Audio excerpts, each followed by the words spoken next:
Ready. Okay.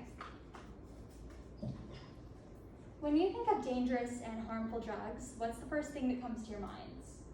Is it cocaine, or maybe heroin, or even fentanyl? Notice how you probably didn't think of marijuana. Today, I'm going to be talking to you about marijuana legalization federal-wide in the United States. This topic is extremely important right now because it is going to be in many of the elections this coming November, and you can vote on them in your ballots.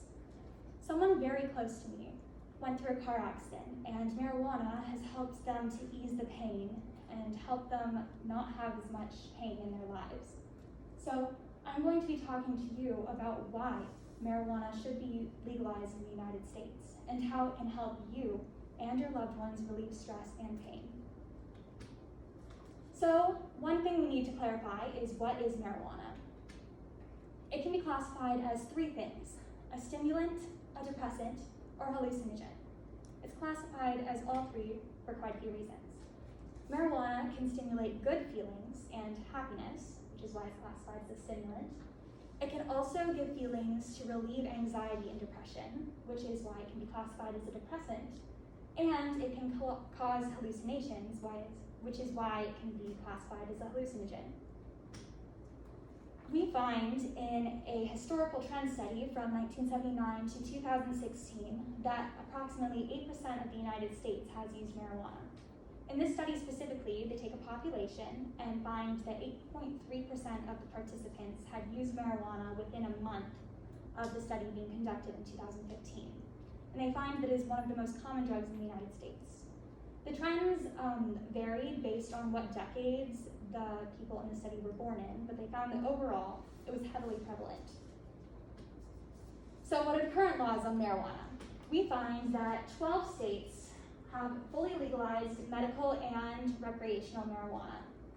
And we find that 11 states have outlawed it completely, medical and recreational wise, including the one we are currently in, Tennessee. And then we find that the other 27 states are somewhere in between these two. Some of these states have just simply decriminalized marijuana, while other states have allowed it for medical use, but not for recreational use. So what we are pushing towards is federal use. But here we have the Marijuana Opportunity Reinvestment and Expansion Act of 2019, which is outlined in an article by Allison Knopp. We find in this study that we want to move marijuana from a level 1 drug to a level 2 drug. A level 1 drug basically means that it is not allowed medicinally or recreationally. But if we move it to a level 2 drug, it will be allowed medicinally, which is a step in the right direction. This isn't completely legalizing it federal-wide, but it is taking a step in the right direction to legalize marijuana. So why are some people opposed to it? Marijuana is highly addictive, and it can have negative health effects, such as slower reaction time, and it can cause lung damage and lung cancer if you inhale it frequently. However, many adolescents have also been found to be under the effects of marijuana easily, meaning that it can stunt their brain growth. But why should you support it? It's because the benefits of it highly outweigh the negatives. We find that there have actually been 0 deaths attributed to marijuana. Compared to other drugs, this is an extremely low number, 0. And we find that it can decrease physical pain extremely, and it can help decrease feelings of anxiety and depression. So today we have talked about how marijuana is used, how it is slowly becoming legalized state by state, and why you should support the federal legalization of marijuana. So how can you do this? If you are living, or if you are registered to vote, in Arizona, Montana, Mississippi, New Jersey, or South Dakota, it will be on your ballots this November. You should vote in favor of the legalization of marijuana. If you go to the Leafly website, it will outline this exactly and the specifics of the voting.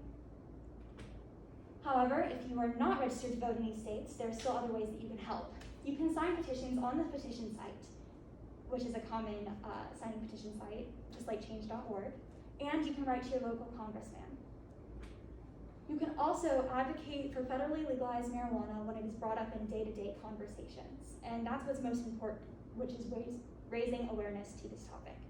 So Today, I hope I've shown you why you need to take part in the movement to legalize federal marijuana in the United States to benefit you and your loved ones. Thank you. Any questions?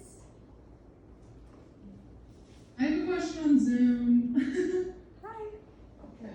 Hi. Stop share. Oh, sorry. Stop share, we wanna see you. It's at the top of your screen. No. Oh, cancel. Cancel. Stop share. There we go. Who's Hi. got the question? Hi. So you said that marijuana was highly addictive. Mm-hmm. Is it addictive like medically addictive or like behaviorally addictive, or can you just elaborate a little bit more on that? Yes, so marijuana is, the way that it's addictive is... What's the question? Oh, sorry. The question is, how is marijuana addictive? Is it more of a medical thing, or is it more of a mental thing? And while I didn't go into in-depth research on this, I did find that it is more addictive when it comes to mental effects because it makes you feel so good in the stimulant side, but it's not as addictive, like medically, chemically speaking, as smoking is with nicotine. I have time for one more question, if anyone has one.